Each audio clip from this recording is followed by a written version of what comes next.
Segredos de um modo antigo de rezar. Descubra a linguagem poderosa que nos liga à mente de Deus. Greg Braden. Capítulo 3. O terceiro segredo. Bênção e libertação. Muito além dos conceitos de certo e errado, existe um campo. Eu o encontrarei lá. Rumi. Antigas tradições sugerem que a única diferença entre os anjos do céu e os anjos da terra é que os do céu se lembram de que são anjos. Quando amamos, muitas vezes fazemos isso com a abertura e a inocência de um anjo. É essa mesma abertura que possibilita a passagem da dor. É por causa da nossa inocência que sentimos tão profundamente o sofrimento. De fato, se somos todos anjos muito poderosos. A nossa raiva e violência, como também o nosso amor e compaixão, certamente comprovam isso. Essas emoções mostram como podemos sentir intensamente e quanta energia positiva ou negativa podemos direcionar às coisas que produzem em nós sentimentos fortes.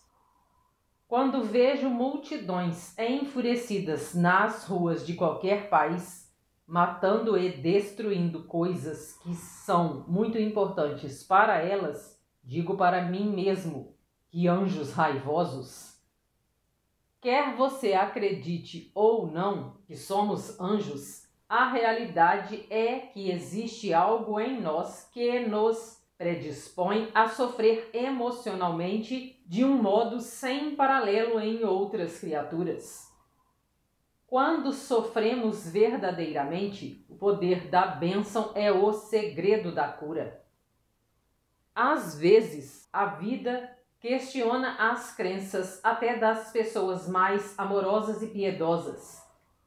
A respeito da sua fé em Deus, depois da tragédia na escola número 1 em Beslan, em 2004, o arcebispo de Canterbury disse: "Quando vemos toda a energia que as pessoas aplicam num ato de tanta maldade como esse, então, sem dúvida, sim, surge uma ponta de dúvida. Creio que não seria humano não reagir desse modo. Embora possamos acreditar que existem razões espirituais para as tragédias do mundo, ainda assim precisamos descobrir um modo de compreendê-las.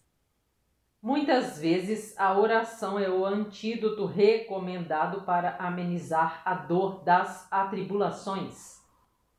Quando os grandes mestres espirituais nos convidam a tratar as angústias da vida com a oração, devemos fazer a pergunta óbvia: como fazer orações positivas quando estamos exasperados e feridos, só querendo que o nosso sofrimento cesse? A compreensão do modo como a oração opera responde exatamente a essa pergunta. Mais de 19 séculos antes de os cientistas ocidentais reconhecerem o campo de energia que une todas as coisas, sábios antigos e curandeiros nativos descreviam a teia da criação em palavras do seu tempo. Na tradição Hopi, por exemplo, o antigo canto da criação descreve um tempo em que as pessoas da Terra lembrarão que a energia feminina da Mulher-Aranha é a teia que une o universo. Os sutras budistas falam de um lugar distante na morada celestial do grande deus Indra, onde tem origem a rede maravilhosa que nos liga ao universo. Evidentemente, a ideia de uma força unificadora que mantém tudo interconectado era um lema comum. Se os antigos sabiam da existência do campo, é possível que também soubessem como usá-lo? Que segredos os nossos ancestrais conheciam no seu tempo, que nós esquecemos no nosso? Preservada em textos e tradições e em paredes de templos, o que nos precederam deixaram para nós nada menos que a descrição de um princípio quântico que estamos apenas começando a entender. Com essa descrição, recebemos instruções claras para introduzir na nossa vida as forças belas e impetuosas da oração descrita por São Francisco. A chave está num lugar que pode surpreendê-lo. O mistério do espaço intermediário. Há um poder que reside no espaço intermediário, aquele instante sutil em que alguma coisa feminina e a que se segue ainda não começou. Do nascimento e morte de galáxias ao início e fim de carreiras e relacionamentos, e mesmo na simplicidade da inspiração e da expiração, a criação é a história de inícios e términos, ciclos que começam e acabam, expandem e contraem, vivem e morrem. Seja qual for a escala, existe entre o início e o fim uma fração de tempo em que nenhum dos dois processos acontece inteiramente. É desse modo que surge a magia e os milagres.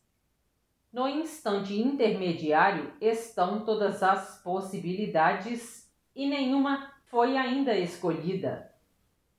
Desse lugar recebemos o poder de curar nosso corpo, de mudar a nossa vida e de trazer paz ao mundo.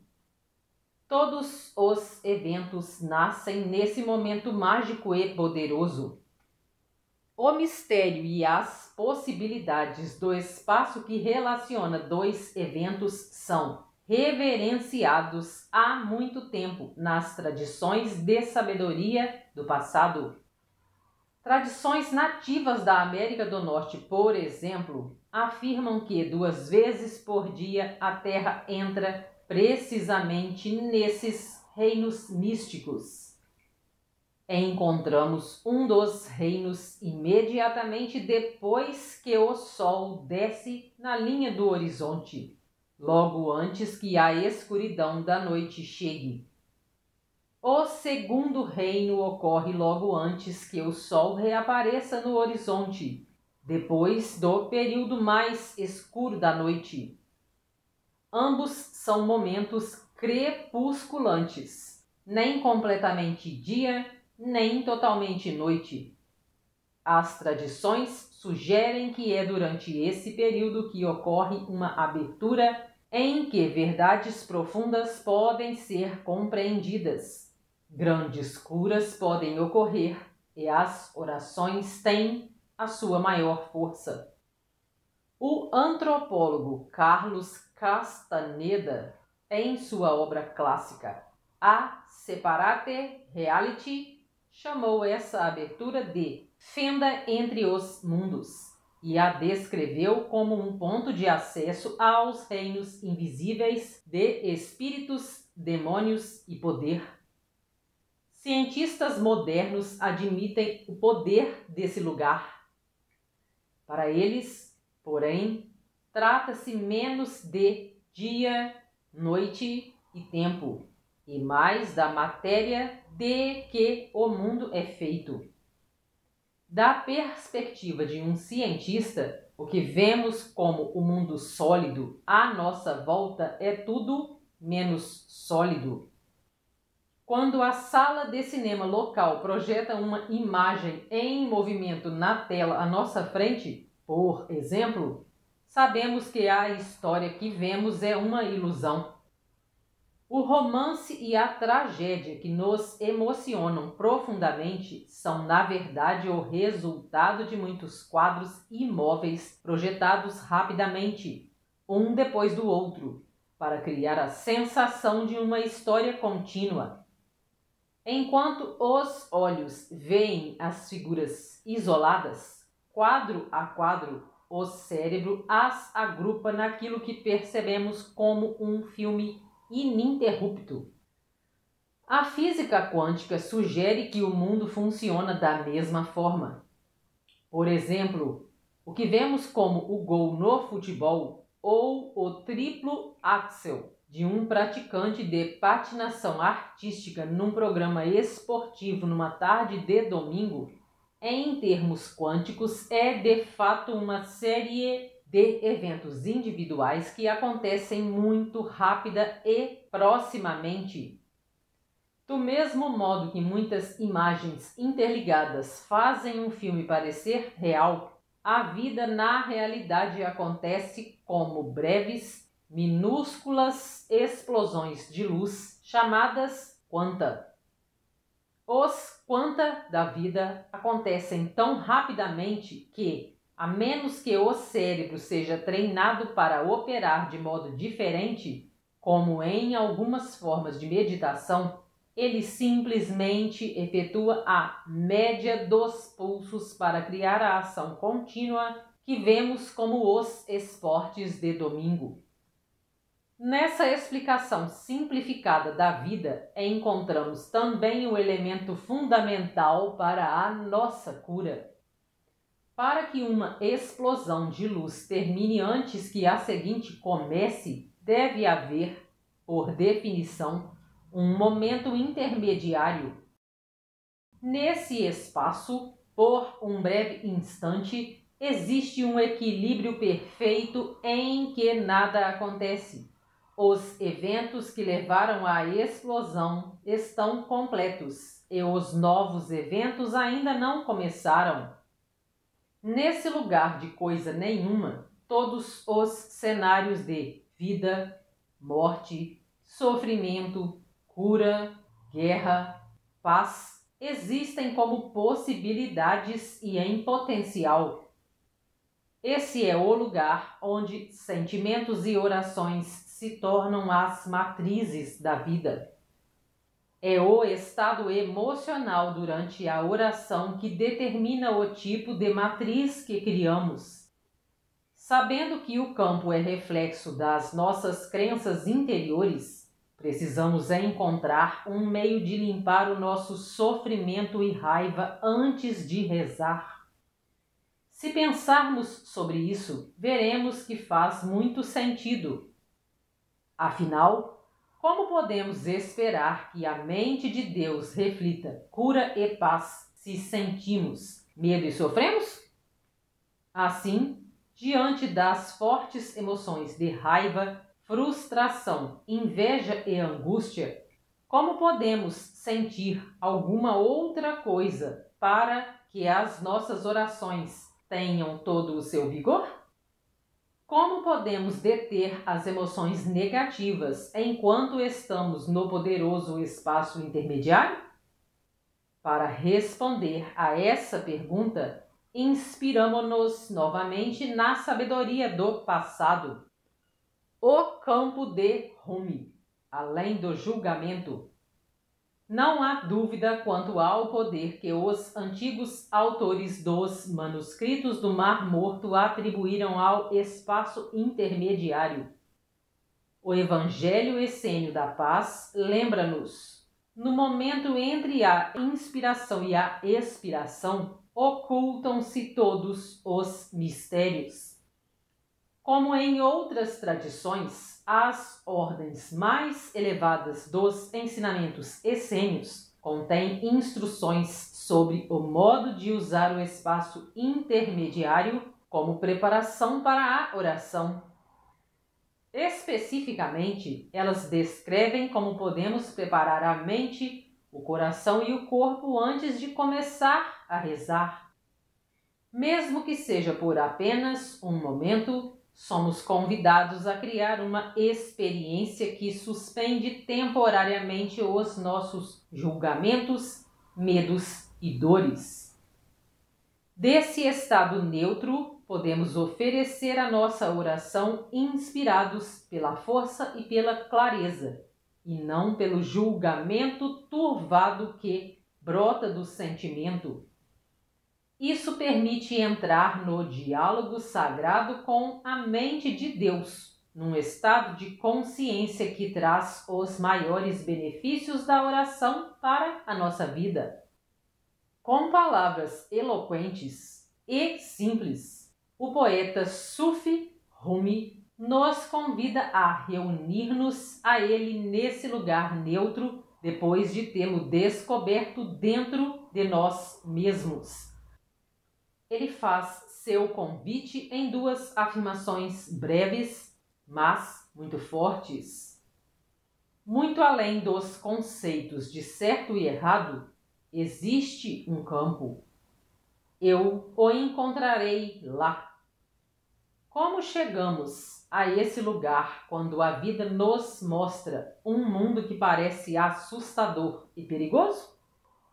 As instruções são precisas. Bênção, o lubrificante emocional.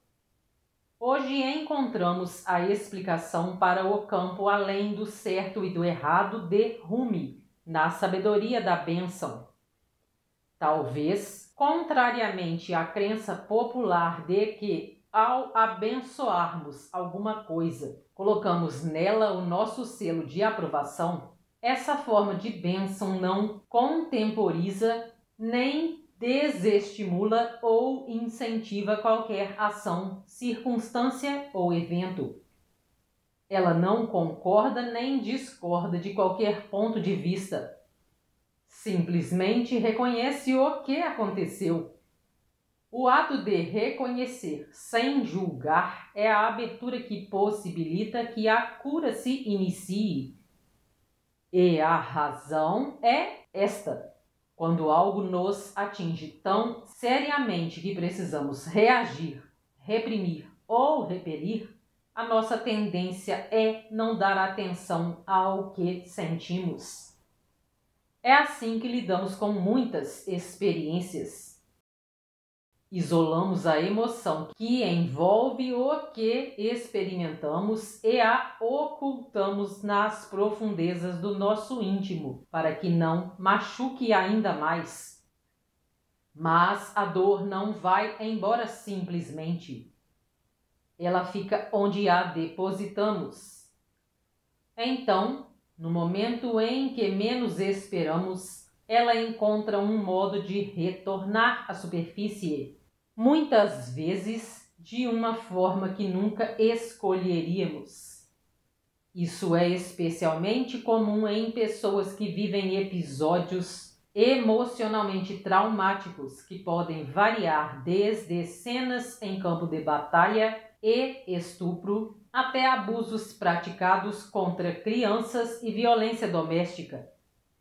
A fúria desproporcional que pode emergir nesses momentos muitas vezes encontra suas raízes no choque de uma experiência vivida na infância que não foi possível resolver quando aconteceu. Nesses casos, um comentário aparentemente inocente e espontâneo, feito por alguém que prezamos ou por um colega de trabalho, pode se tornar o gatilho que desperta esse sofrimento do passado. A nossa capacidade de reprimir é o mecanismo de defesa que nos permite prosseguir na vida, sem precisar lidar com o sofrimento imediato de algo que atinge os nossos sentidos e a nossa sensibilidade. Ao mesmo tempo, as emoções que foram criadas dentro de nós ainda estão presentes, embora enterradas. Tim Lawrence vê o reconhecimento do sofrimento como um passo desconfortável, mas necessário para a cura. É um processo de catarse emocional, diz ele, que dá à pessoa condições de superar o sentimento de ter sido tratada injustamente.